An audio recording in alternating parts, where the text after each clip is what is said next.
Hey everyone, and welcome to The Explainer. We send messages all day, every day, right? But do we ever really stop and think, who else could be reading them?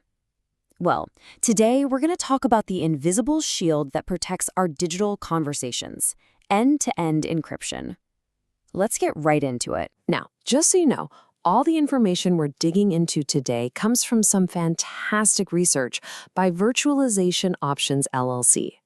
They're a Colorado-based tech research and advisory firm that really knows their stuff when it comes to breaking down these complex topics. All right, so let's start with the big, burning question. I mean, really think about it for a second.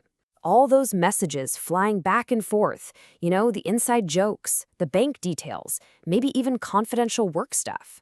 When you tap that send button, you're just trusting that it's only going to the person you sent it to.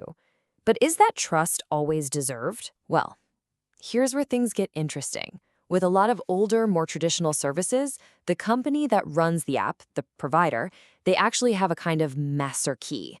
That means they could be forced to unlock and read your messages. End-to-end encryption, though, completely flips that script. It makes sure that you and the person you're talking to are the only ones with the keys.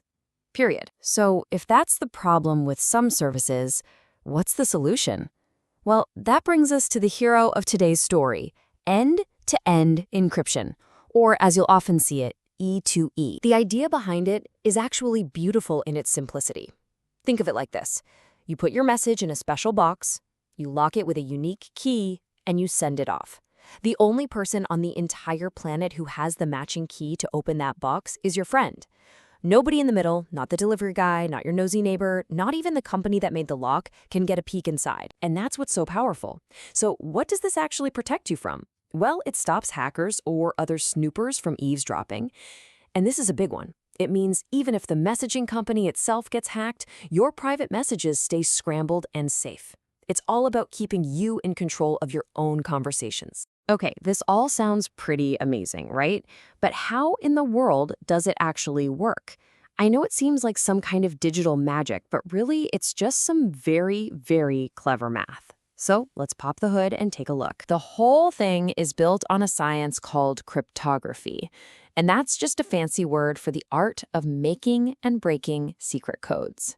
It's been around for centuries, but today it's supercharged with powerful computer algorithms that can turn your message into a completely unreadable jumble of characters. Now here comes the truly mind-bending part. How do you create that secret key in the first place without anyone stealing it? This is where a process called a key exchange comes in. Think of it like mixing paint. You and your friend agree on a public color that everyone can see. Let's say it's yellow. Then you each secretly choose your own private color. You mix your secret color with the public yellow, and your friend does the same with their secret color. You swap the results and each mix in your original secret color one more time. Boom. You've both created the exact same final, unique secret color, and nobody else can possibly recreate it. That's your shared key. So that clever key swapping process uses what's called asymmetric encryption. It uses two keys, a public one and a private one, and it's perfect for that secure handshake. But for the rest of your chat, it would be too slow. So once the handshake is done, the system switches to symmetric encryption, which uses that one single key you both just created to lock and unlock all your messages super, super fast. So what tools are actually doing the work? Well, the real heavy lifting of scrambling your messages is done by an algorithm called AES, the Advanced Encryption Standard. This is the symmetric workhorse. It's fast, it's powerful, and it's the industry standard for locking down data. But for AES to work, you need that shared secret key first, right? That's where an asymmetric algorithm like RSA comes in. Its whole job is to handle that initial, secure handshake, to make sure the key for AES gets created and shared safely. It's a bit slower, but that's okay, because you only need to use it right at the beginning of a conversation. And the technology keeps getting better.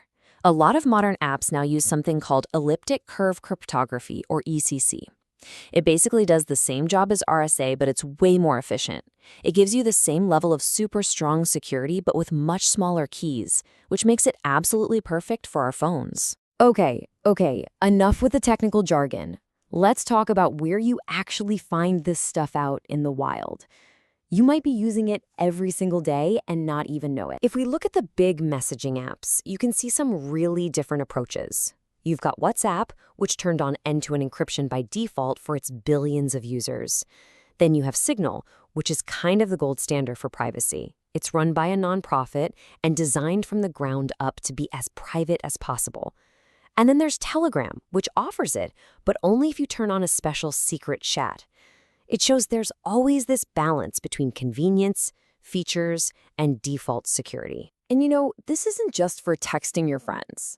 End-to-end encryption is absolutely critical for businesses. Think about it. They use it to protect their secret formulas, their financial data, and to make sure they're following all the big privacy laws. For a company, secure communication is all about trust. So, what's next? This technology is amazing, but it's not a solved problem. There are still some pretty big challenges to tackle, and the whole field is moving fast. Yeah, getting this right is really tough. I mean, how do you manage all those secret keys without creating a new vulnerability? How do you prove someone is who they say they are without them having to give up their privacy? And how do you make all these new secure apps work with older systems? These are the real tricky questions that developers are wrestling with right now. And if you want to look even further into the future, you get to something called post-quantum cryptography. The honest truth is that one day, powerful quantum computers might be able to break the encryption we use today. So researchers are already in a race against time to invent brand new kinds of encryption that will be safe from the computers of tomorrow. But the overall outlook is really positive. As the report from Virtualization Options LLC puts it, the future isn't just about being more secure. It's about creating a landscape where all our different apps can communicate with each other safely and seamlessly. At the end of the day, end-to-end encryption is one of the most powerful tools we have to protect our privacy. But it's not a magic wand. Our tools are getting stronger, for sure, but so are the threats. And that leaves us with a really important question to think about. In this constant race for our data, who's actually going to win? Thanks for tuning in to The Explain.